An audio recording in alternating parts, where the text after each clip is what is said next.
que Dieu a dit. Il a maudit. C'est le seul animal que Dieu a maudit. Donc vous allez voir bizarrement qu'il y a beaucoup d'espèces qui sont en voie de disparition. Mais le serpent est toujours là. Il y a le serpent des eaux, et les serpents sur la terre, et les serpents dans le désert, et les serpents dans la forêt, dans la savane, dans tout lieu, dans la ville, dans nos WC. Et les serpents. Alors que, lorsque tu vois le serpent, tu as envie de le tuer. Mais aujourd'hui, il y a les éléphants qu'on protège, il y a les lions qu'on protège, qui sont en train de mourir. Mais le serpent, lui, il existe toujours. Pourquoi? Parce que le serpent a un secret. Un secret. Le serpent, lui, malgré le fait qu'il ne voit pas. Le serpent voit flou, on sait ça, n'est-ce pas? Et c'est un serpent qui ne voit pas, donc il voit que les infrarouges, les infrarouges. D'autres ne voient même rien. C'est juste les vibrations du sol qui concernent quelqu'un là ou quelqu'un n'est pas là. Il ne voit pas. Mais le serpent, lui, il ne parle pas beaucoup. Il ne parle pas beaucoup. Il a conservé. Donc il a rendu sa bouche, parce qu'il n'a pas de bras. Lui, il n'a pas de bras. Il tire que son corps au sol. Le seul outil qu'il a d'utile, c'est sa bouche. Donc, il a tellement gardé les éléments de sa bouche. Gardé. Au point où le jour où le serpent sort sa bouche, ouvre la bouche et relâche ce qui est dans sa bouche, c'est la mort pour la personne qui l'a relâché. Ça veut dire quoi? Si le serpent te prend là, son venin est mortel. Parce que chaque fois, il a remis, il garde. C'est ce qu'il a. Mais il garde. Le pouvoir de la bouche est tellement puissant. Au point où tu peux rendre ce qui sort de ta bouche un venin tellement puissant. C'est pour ça qu'il y a des personnes qui sont détruites à cause d'une seule parole qu'on les a lancées. Une seule parole. Elle marche devient folle. Comment est-ce qu'il peut me dire ça? Comment est-ce qu'il peut dire ça? Donc vous devez, déjà un être qui est purement spirituel doit faire attention à ce qui sort de sa bouche. Évitez les fausses promesses. Parce que quand tu fais une fausse promesse, en fait, toute parole qui sort de ta bouche, ça part quelque part. Hein? Ça existe quelque part. Évitez les mensonges inutiles. Tu vas éviter ça. Parce qu'après, quand tout le temps ça sort sans sens, le moment où ça va vouloir sortir avec un sens, ça n'aura plus de force. Le secret du serpent, c'est qu'il garde ce qui est en lui. Il garde ce qui est dans sa bouche. Il conserve. Il conserve tellement que ça devient mortel, que ça devient poignant. Tu gardes. Tu ne sors pas n'importe quand, n'importe comment, n'importe quoi, non. La parole. Vous avez la capacité avec votre parole. Et même lorsqu'on regarde, Jésus, lorsqu'il est arrivé sur la terre, il n'a rien fait. Toutes les guérisons, ce n'était pas la parole. Sois guéri. Lève-toi, marche. Sois guéri. Lève-toi et marche. Sois pardonné. C'est que la parole qu'il a fait tout ça. C'est que la parole. Deuxième outil de la spiritualité, c'est la foi. La parole sans foi est vaine. Un être spirituel est un homme de foi. Et la Bible le dit, si vous avez la foi, ne serait-ce qu'un grain, comme un grain de s'élever, un grain de sable, tu vas dire à cette montagne, déplace-toi là et positionne là, il va se positionner. Ça veut dire qu'un être qui est spirituel travaille de plus en plus avec la foi. Ça veut dire que un être spirituel, même quand il n'a pas connecté son esprit à un esprit supérieur, tout ce qu'on dit là, mais s'il dégage en lui la foi et qu'il déclare ce qu'on appelle les proclamations et qu'il proclame fermement quelque chose qu'il veut voir, ça va finir par s'accomplir. L'atmosphère va se mettre en garde pour que ce qu'il a proclamé là, s'il a la foi, ça veut dire que la foi c'est quoi? C'est la ferme assurance. Ça veut dire que ce que tu dis là, tu ne doutes même pas dans ton cœur de ce que tu es en train de dire. Tu chaffes. Ça veut dire que tu es sûr même de ce que tu es en train de dire là et que tu le dis avec foi. Ça va finir par s'accomplir. Et je vous encourage à partir d'aujourd'hui, pour ceux qui prient, lorsque vous priez, ne priez pas seulement à Dieu, Seigneur, merci, Seigneur, mais après, levez-vous sur votre vie. Aucun pasteur ne peut se lever sur ta vie plus que toi-même. Aucun. Aucun marabout même. Aucun. Aucun marabout. Aucun maître, je ne sais pas qu'on appelle chez les musulmans, aucun imam. Aucun. À un moment donné, tu vas te lever le matin, tu regardes à ta vie, tu dis ça suffit. Et tu le dis violemment. Ça suffit. À partir d'aujourd'hui, ça change. Et tu sais ce que tu veux voir.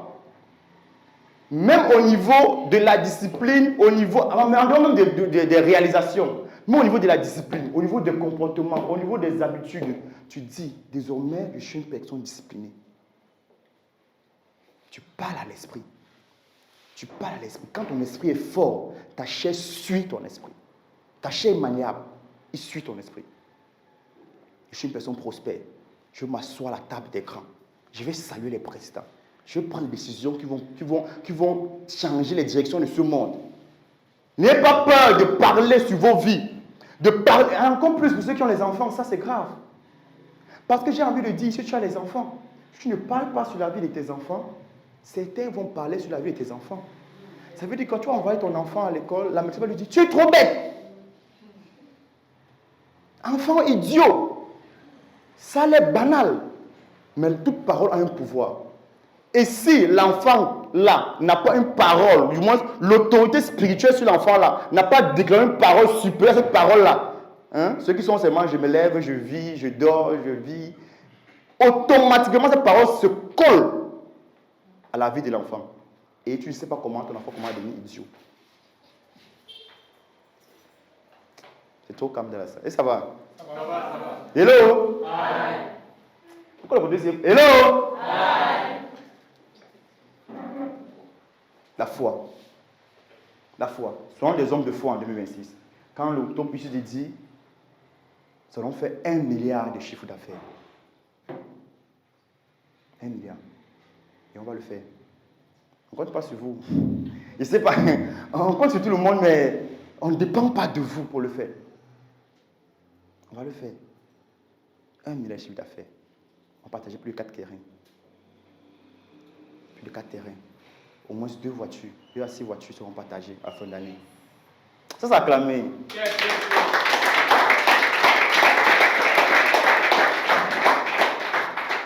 Ce n'est pas qu'il le dit pour faire plaisir. Ce n'est pas qu'il le dit pour faire plaisir. Ce n'est pas qu'il le dit parce qu'il veut se vanter. Il veut montrer qu'il connaît trop travailler. On appelle ça la proclamation. Proclame ton avenir. Et si je peux vous dire une chose qui est certaine, qui est même certain même, on ne sait pas comment on va faire. Mais on sait qu'on va le faire. Et on va le faire. Même pas que ça va aller, on va le faire. Ça va aller, c'est comme tu veux nous encourager. Pas besoin de nous encourager. C'est nous qui allons t'encourager. On va le faire. On va le faire. La nature va disposer. Il y a quelqu'un qui va sortir quelque part à un moment donné, il va venir faire les achats de 50 millions. On le sait, on ne doute pas de ça. Quand le top a dit, on va vendre au Gabon. On dit non, au Gabon, on ne connaît personne là-bas. Qui va acheter? Il dit qu'il lance la publicité au Gabon. On a lancé au Gabon. Fait que tu as pour premier achat 1 million au Gabon. C'est ça même encore bon. Je dis que bon, les Gabonais, ils ont l'argent. Il a dit, on va lancer au Congo-Brazzaville. Il dit, gars, Congo-Brazzaville quand même. Moi, quand je suis en ligne, les Congolais, vraiment, pour qu'ils achètent. Non, il faut beaucoup de réflexion. Il va te parler le français. Il parle le français. Est-ce que tu sais que il t'explique. Pour convaincre le Congolais, c'est un peu compliqué. Mais il dit, lançons la publicité au Congo-Brazzaville. On l'a lancé, au bout de 2 semaines, premier achat 500 000. Aujourd'hui, on vend au Congo-Brazzaville. La proclamation et la foi. Ça marche toujours. Que ça n'a rien qui vous empêche. Ça, ce sont les outils, les principaux outils. Et il y a aussi les parfums. Voilà, je ne vais pas trop parler de ça, parce que c'est une autre dimension. Il y a aussi les parfums. Les parfums, beaucoup de personnes, vous allez voir, il faut faire attention. Il faut faire vraiment attention. Beaucoup de personnes mettent des parfums sur eux. Ou bien, vous allez voir parfois, vous allez voir à l'église, on fait l'encens. Vous allez voir chez les hindouistes, ils vont mettre, c'est tout, l'encens, je crois. Voilà, même chez les bouddhistes, ils vont toujours mettre, voilà, on dit, nos prières montent à Dieu comme un parfum de nos sacrifices, voilà. Donc, ce que Dieu ressent en réalité, c'est le parfum. C'est le parfum. c'est l'odeur. C'est ça qui monte vers Dieu. Il y a aussi ça, mais ce n'est pas un truc qu'on va parler aujourd'hui. Ça ne nous concerne pas trop aujourd'hui. Mais dès les prochaines formations, on va parler de ça. Est-ce qu'on a compris? Est-ce que ça va? Acclamez pour moi, s'il vous plaît. Ok. Donc, on était en train de parler, on a parlé des outils, les outils de la spiritualité. On était en train également de parler des pratiques spirituelles importantes. Voilà.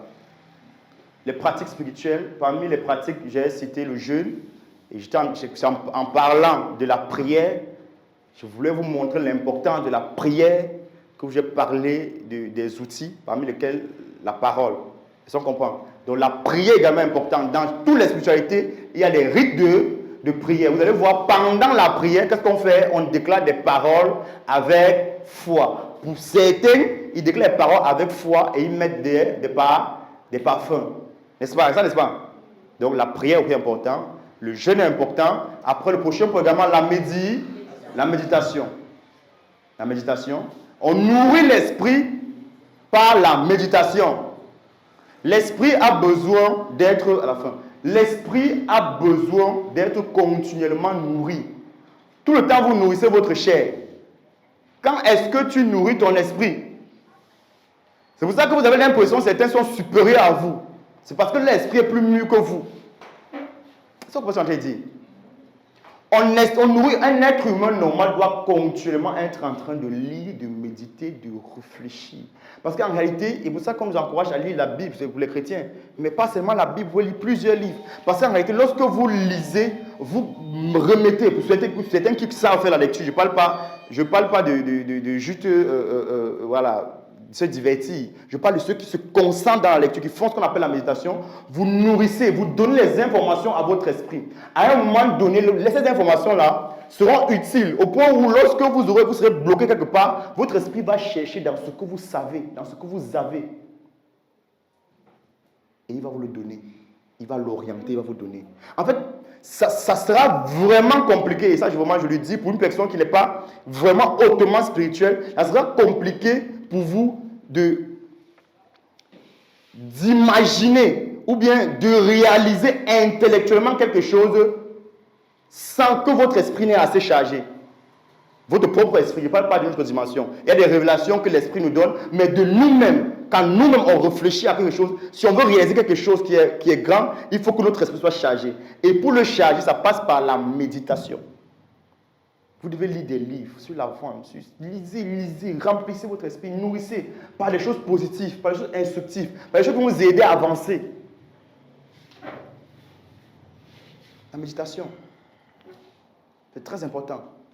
Lisez. On s'est donné une discipline de lire là maintenant. Moi, je n'arrive pas à tenir.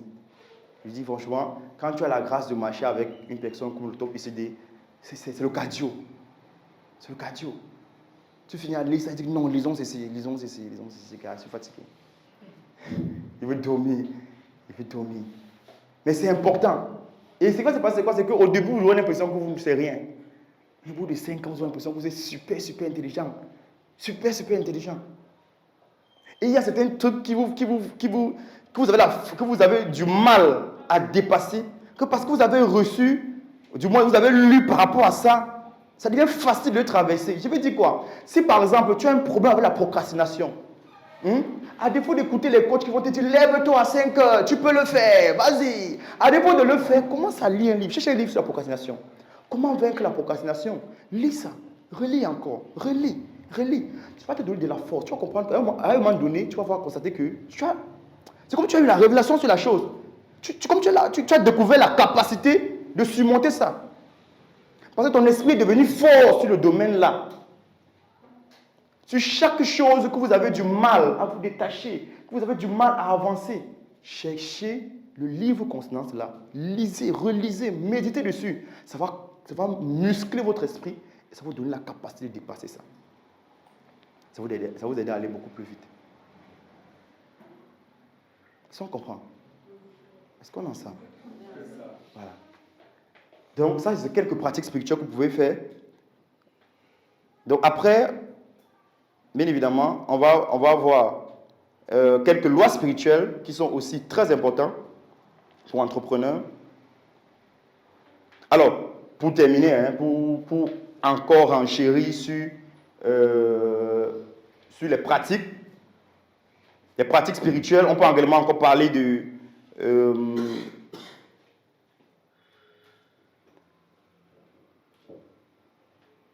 la dîme. La dîme, je vais mettre entre parenthèses, et les dons. Parce que bon, il y en a qui disent que bon, je ne peux pas travailler 10 000. Tu me dis que les 10 000 c'est là, il veut retirer 1000 francs ça pour donner à quelqu'un qui ne sait pas ce qu'il fout. La dîme. La dîme est importante. Mais je vais encore aller un peu plus loin pour dire les dons. Mais il y a une loi très simple. Hein. En fait, il y a des gens que Dieu a obligation de nourrir. Il y a des gens que Dieu a obligation de prendre soin d'eux. C'est ce qu'on t'a dit. Il a l'obligation de prendre soin. Ça veut dire que ces personnes-là, lui, il s'est porté garant qu'il doit prendre soin de ces personnes-là. Et puis, il y a les gens que Dieu bénit. Et Dieu nous bénit tout le temps, n'est-ce pas? Et quand Dieu te bénit, ce qu'il attend de toi, hein, c'est que tu sois capable, on n'aide pas Dieu, sois capable de soutenir, c'est-à-dire que de participer à nourrir ou à prendre soin des gens que Dieu devait nourrir. Et une des conséquences, c'est quoi? Et ça, c'est un secret. Dieu n'aime pas les dettes. Dieu n'aime pas les dettes. Dieu n'aime pas être endetté. Que ce soit la spiritualité blanche, la spiritualité saine ou malsaine, tout ça, c'est Dieu qui a créé. Que ce soit saine, malsaine, tout ça, c'est Dieu qui a créé. C'est le même Dieu. Et il dit que, quand on dit que c'était les anges, non? Parmi les anges, ils sont rebellés. Hein? Et après, d'autres sont devenus des démons. Hein? On dit même que lorsque Dieu a appelé ses fils, le diable est aussi venu. Et puis le diable a dit, Dieu a dit, tu as vu mon fils, Job. Hein? Est-ce qu'on comprend? Tous, que ce soit sain, malsain, tous c'est le même Dieu. Vous savez qu'il y a des lois spirituelles, que ce soit dans le bon côté ou le mauvais côté, tous l'appliquent. Ça veut dire que 10% de l'argent que tu gagnes ne doit pas t'appartenir en réalité. 10%. 10% de ce que tu gagnes ne doit pas t'appartenir. Ce n'est pas pour toi. Ce n'est pas pour toi. Certains partent un peu plus loin. Certains mettent 20%. Et que 10%, ils donnent dans les communautés religieuses. Et 10%, ils font les dons avec. Faites du bien. En fait, le but de faire le bien, c'est de réjouir l'âme des gens. On fait du bien, on fait les dons aux veuves, aux orphelins, prisonniers, aux nécessiteux. L'objectif, c'est quoi? C'est que lorsque tu fais le bien à quelqu'un, après que tu l'as fait le bien, que tu le fais bien, qu'il lève la tête et dit « Seigneur, merci ». Dès qu'il dit « Seigneur, merci » et que Dieu ne voit pas que c'est lui qui a fait, il va chercher « Mais qui a fait ça ?» Et Dieu ne rembourse pas. Dieu rembourse toujours par 1000. Dieu rembourse par 1000. Dieu a pour obligation de prendre soin des orphelins. Parce qu'ils n'ont pas de père, ils n'ont pas de mère. Certains ont un père, ils n'ont pas de mère. S'il n'a pas de père, qui va lui payer la scolarité? Il a obligation. Lui, c'est l'autre père, le père de tous. Il a obligation. Mais quand tu viens, tu dis, je paye ta scolarité. Pendant 5 ans, pendant 10 ans. C'est impossible. Dieu va te rendre ça. Dieu va te rendre. Quelqu'un est dans la difficulté. Surtout le manger. Surtout le manger. La bénédiction qu'on a besoin au pouvoir de la langue. Surtout le manger. Il y a des gens que leur vie a été transformée parce que quelqu'un a dit, mon fils, que Dieu te bénisse. C'est tout. C'est tout ce qu'il a besoin. Il y en a aujourd'hui qui tournent. Parce qu'il manque tout simplement une seule parole. Quelqu'un qui va leur dire que Dieu te bénisse. Il suffit juste que, et c'est pour ça qu'il faut être connecté spirituellement à un bon esprit qui va pouvoir te donner le discernement de savoir que fais du bien cette personne-là. Fais-lui du bien. Il faut que tu lui fais le bien. Même si, dès qu'il s'agenouille, il dit Seigneur, je vous remercie pour ce que Dieu vient de me faire. Automatiquement, s'active ta bénédiction. Automatiquement, tes grâces commencent à s'ouvrir. Et tu progresses. Faisons les dons. Très important. Ne blaguons pas avec ça. 10% minimum. 10% qu'on gagne. Tu gagnes 20 000, tu retires 2 000, tu mets de côté. Ça, c'est pour donner, ça, c'est pour faire du bien. Pas n'importe qui, n'importe comment. Mais dès que tu trouves l'opportunité de faire le bien à quelqu'un, tu fais sans réfléchir. Certains ne jouent pas avec ça. Il y a le don. Il y a le don, il y a l'honneur des pères et des mères. L'honneur des pères. Il y en a aussi aujourd'hui qui ne parlent pas avec les pères. Non, il m'a abandonné quand il était petit. Erreur. Si tu es venu sur la terre, si Dieu a choisi que c'est par lui que tu viennes, parce qu'il y a une raison. Parce qu'il y a une raison. Et quand je lui dis, tout à l'heure, j'ai parlé de pardonner. L'âme est blessée peut-être. Peut-être l'âme est blessée. Mais je sais que vous allez trouver la force après. Parce que vous êtes intelligent. Il y en a qui ne parlent pas avec leur père, c'est un problème. Certains ne parlent même pas avec leur mère, c'est un gros problème. Surtout quand tu es en entrepreneuriat. Surtout quand tu es en entrepreneuriat. Il y en a aujourd'hui qui ont insulté leur pasteur. C'est-à-dire que le père, là, tous les jours, je viens ici, il me demande de faire ça, il me fait cela. Et puis, il ne me paye même pas. Alors qu'un jour, il a prié pour toi. Alors qu'un jour, tu l'as appelé papa. Il y en a aussi qui méprisent leur marâtre. C'est-à-dire la femme de leur père, qui n'est pas leur mère. Il y en a aussi aujourd'hui qui méprisent leur beau-père, qui méprisent les oncles qui les ont élevés, même s'ils t'ont menacé dans la maison là, si une fois ils t'ont donné un toit pour dormir et que parfois ils t'ont fait à manger, ce sont tes pères. Tes bénédictions dépendent aussi de leur cœur te concernant. Tes bénédictions dépendent aussi de ça. Honneur au Père. Faisons le maximum. Je ne vous demande pas d'être ami avec toutes ces personnes. Non, ce n'est pas ça le but. Mais je demande tout simplement que dans leur cœur, il n'y a pas une rancune vous concernant. Il n'y a pas une rancœur. Quand ils pensent à vous, ils ne sont pas fâchés. Parce que lorsque ton père te bénit, il dit, mon fils, je te bénis. Quand l'âme de ton père est contente te concernant, tu as la protection. La spiritualité dépend du père. Parfois, nos parents sont ignorants de beaucoup de choses, donc ils n'ont pas travaillé dessus. Mais lorsqu'ils sont contents te concernant, un autre être supérieur aura une autre famille, donc une personne qui ne vient pas de lui, aura vraiment du mal, sauf toi qui as cherché, et t'attaquer et ça marche. C'est ça qu'on comprend. Je n'ai pas dit qu'il a fait les incantations, non, tout simplement il dit que mon fils te bénisse, que tu vas faire ça va marcher, vas-y. Tu pars, ils font le bon, ça ne marche pas. Ton père. Il n'a pas dit que celui. Il n'a pas dit que. Parce qu'il t'a élevé, parce qu'il a pris sur toi, il dit non, parce qu'il est d'accord et il t'a béni. C'est pour ça, pendant les nouvelles années, la période de nouvelle année-ci, allons rendre visite à nos parents. Appelons-les. Vous êtes où, papa? Fais des pommes de 50 000. C'est un truc que tu vas préparer toujours.